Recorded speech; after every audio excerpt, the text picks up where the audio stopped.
Welcome back, everybody. This is Beau Fiegel for the Fiegel Files. Strongest lawyer in Texas. It's official. Wanted to recap my past weekend in Dallas for the Texas Strongest Man competition. I won. This is kind of awesome. So I am officially Texas Strongest Man for my division, which is Masters Heavyweight, meaning anybody over 40 at any weight class, heaviest weight class, I have defeated them. So that felt really good. So just wanted to recap the weekend, tell you where I've been, plans for the future, give some shout outs and some thanks, and just wish you guys well. So this competition was Dallas. It is titled Texas Strongest Man. Got the cool trophy right here. It's a Strongman Corp show, and so the winners, podium winners, get a chance to move on to nationals. I'll talk about that later. But it was the title I've wanted. I've already changed my Instagram profile. I'm very happy with that. So I signed up for this probably 4 or 5 months ago, knowing it was coming. It's a 100-person sign-up show for all the weight classes, both genders and all that. But I had 9 guys in my division sign up. 8 ended up competing. So 5 events, and was very successful. So I got there Friday night, stayed with my parents. My parents live in the area, and we spent the night there. Got there early on Saturday and walked through the events. First event was what's called a yoke press. It was pretty light, and I was expecting 19 or 20 reps. It was 205 pounds, which is extremely light for any heavyweight class. But it is what it is. Everybody gets the same weight, so it's going to be a rep fest. I was expecting 19 or 20 reps. I ended up with 14. The theme of the day was the show wasn't particularly well run, and I'll get to that later. But the gap between the warm-ups and my class going was almost 2 hours. So I hadn't touched a weight to do any kind of warm up to feel that stimulus, and even at a lighter weight like 205, that's a lot to ask. If I'm in the gym and I'm building up, my blood's flowing, my heart rate stays over 130, 140, 120 going into an event or an event prep. So that kind of gap really was hard.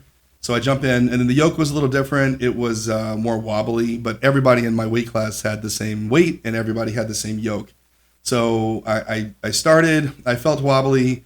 After 2 or 3 reps, I had to reset. And finally, I just kind of, instead of using my legs to push press, I just went to strict press because, again, it's a pretty light weight. Got to like 8 or 9, started using my legs a little more.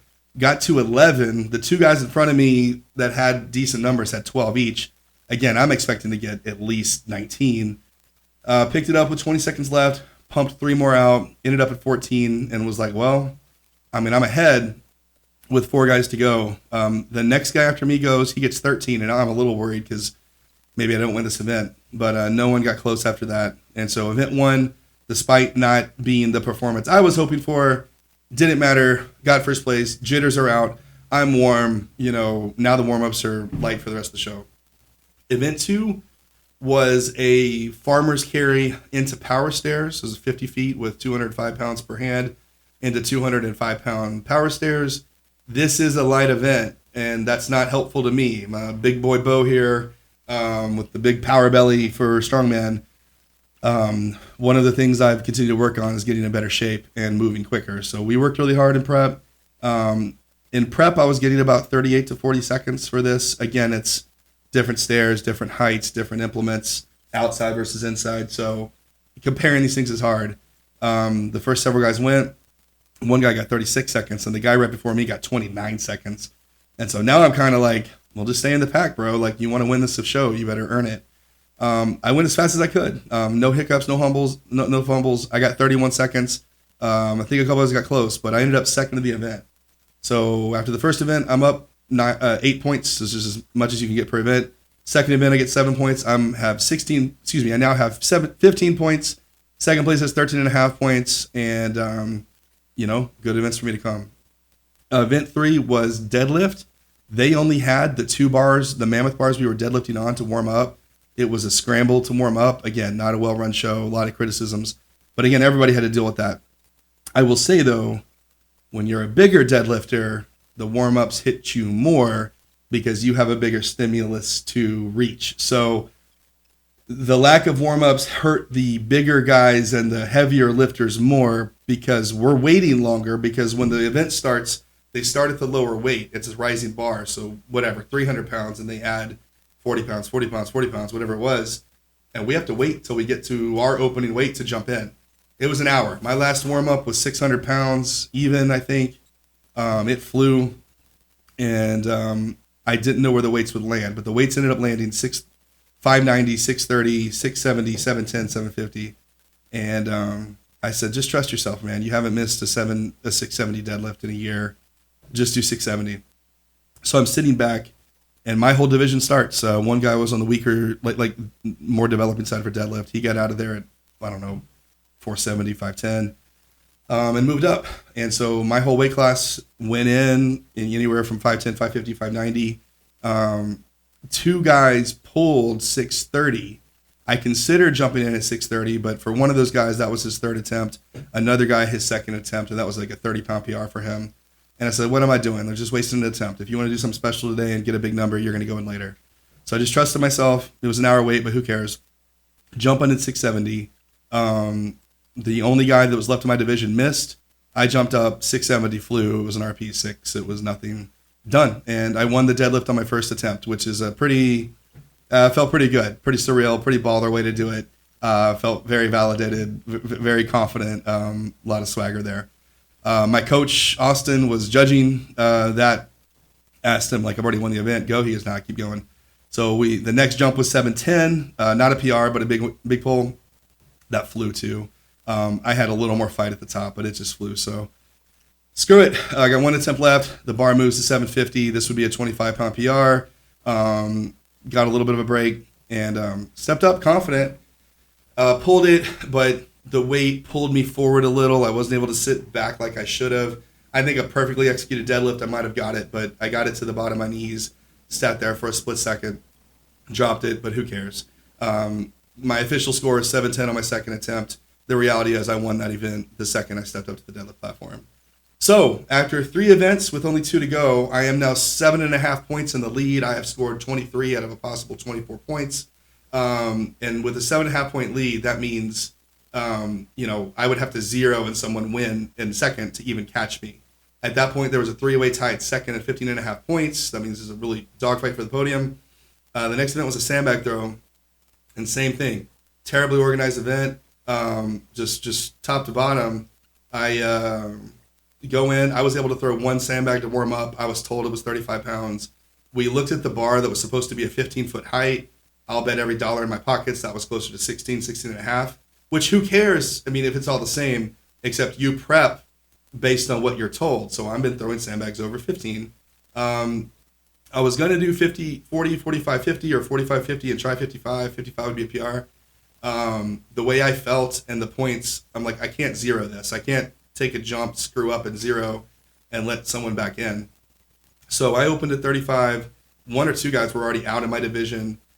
Hit 35 easy, went to 40, hit that along with 3 other guys. And I was just prepared, if a guy's beat me in this event, they beat me, but I'm going to have plenty of points. Go to 45. I think there's 4 of us left. Everybody in my division missed. There was 1 guy behind me in line. I hit the 45. I feel like 50 might have been there, but who cares? The next guy who was in second place missed the 45.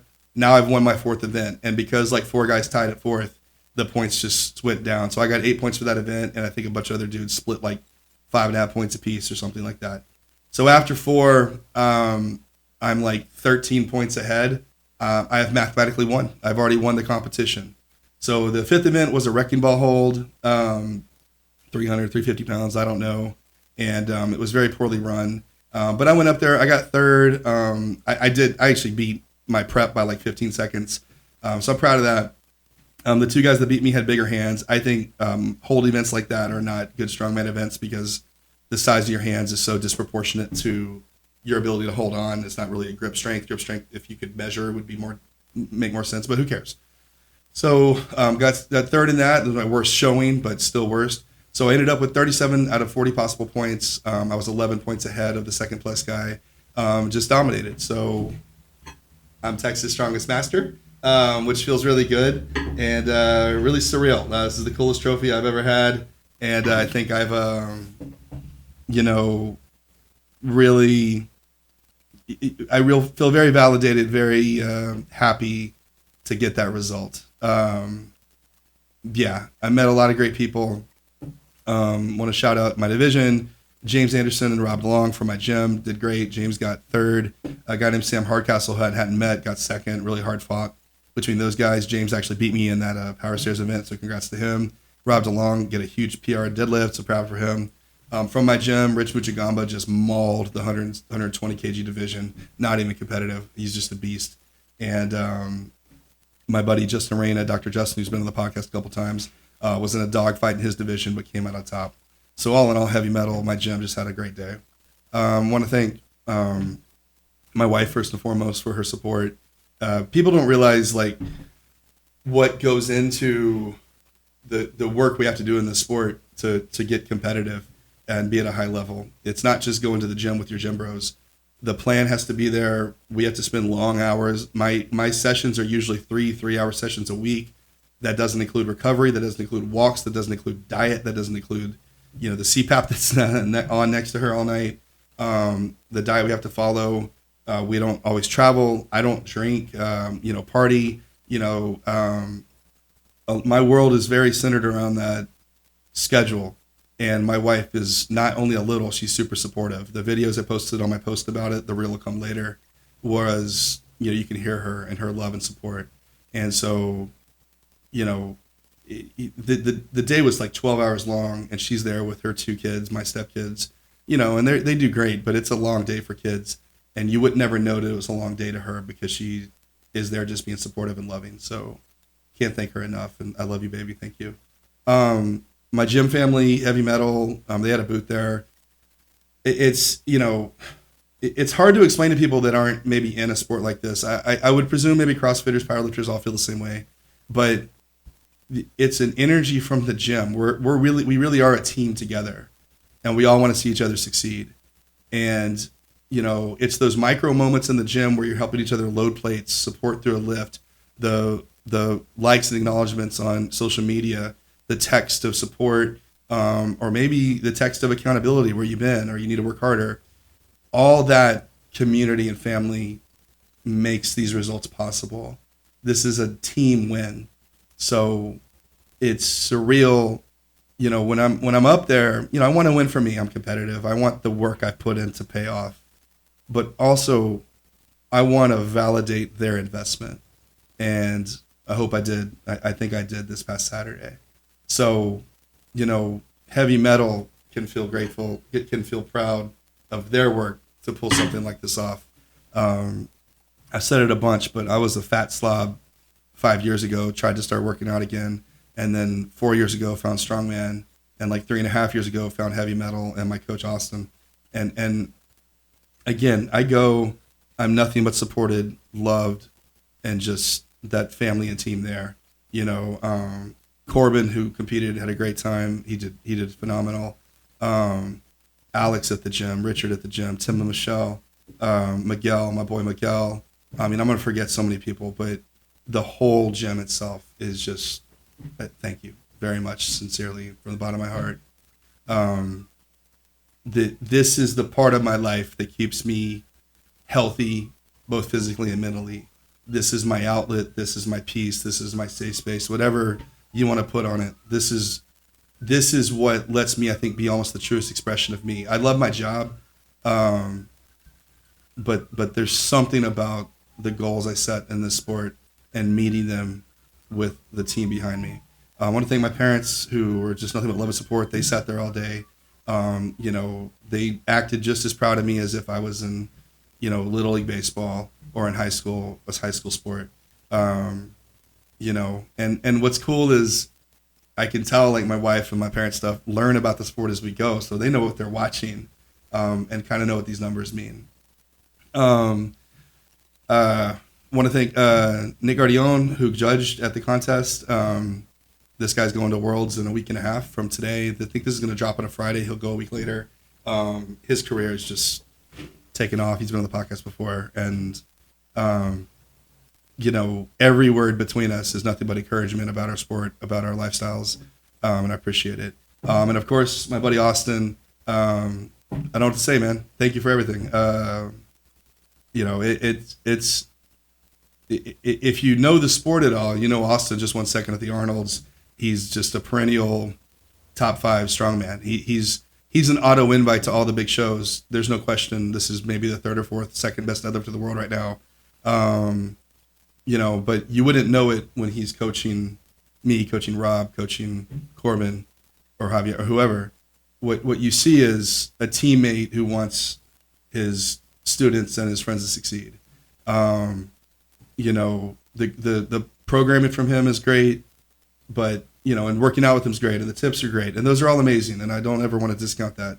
But it's the investment he makes. It's when he knows I need to dial back or I need to push more. It's literally knowing me so well and following me so well and communicating so clearly. We know when to change up training or when it's a diet issue or a sleep issue.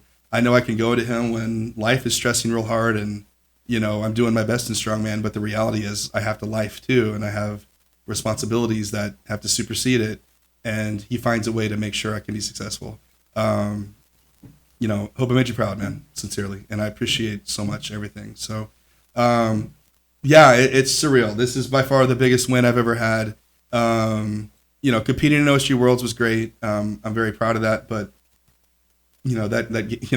being on the bottom tier of that is a feeling that shows I have places to go. But to win and win in dominant fashion and say with absolutely no doubt I am the strongest old man in Texas feels really good. So, what's the future hold? This earns me a spot at America's Strongest Master, August 15th in Oklahoma City. That's next, and that means I get time for an off season. I get time to, improve in areas that I need to improve and get sincerely stronger. I was going to do a USS Nationals, the master level. I'm going to go ahead and not and focus on America's Strongest Master. Give me time to get healthier and really a chance to compete for another major title. So that's the plan going forward. I don't know what the end of year is going to hold. I've got to look at if OSG's calendar is going to work out, or maybe I just have fun and do Metal Mayhem at my home gym. I don't know. Who cares? I've got my plan going forward. I've won. The next week is going to be rest, or this week's going to be rest, and then start to build up into some off-season workouts and do something. So just thank you to everybody for support. I get a lot of people at the courthouse or in general that just say they watch me, feel inspired. And it's weird, right? Because I do it almost, I almost post one for marketing and then two kind of to fill my own validation. It's kind of flex a little bit. You want the attention. It doesn't dawn on me that people actually care and are rooting for you. And that's just surreal and feels really special. So I don't know what to say, but thank you. As far as the podcast, I'm hosting, the next week's going to be a lady named Shannon Roberts going for, I can't remember which county, it's County Court 10, candidate for judge. We're going to talk about new property laws for landlord tenants, which I think actually will be exciting in her candidacy and anything else she wants to talk about. Recording that tomorrow. I'm hoping to have Tim and Michelle on from the gym, talk about them opening the gym and everything that goes along with that. And a whole lot more excitement. So sorry to be low in the, not so much of the podcast content lately, but we're going to amp that up. A lot of new exciting things going on at Fiegel Law. So from the bottom of my heart, just thank you again to everybody for support. Very proud. Texas Strongest Master, Texas Strongest Man 2026. I want to congratulate all the other winners, especially Richie and Justin. I want to congratulate Javier and Corbin and Matt Barba and the open heavyweight division, friends of mine who just killed it in a brutal division. And just so proud of their performances. I'm sure I'm forgetting people, but just again, thank you. On to the next one, and stay strong, everybody. Go Tigers, and I'll see you guys next week on the podcast.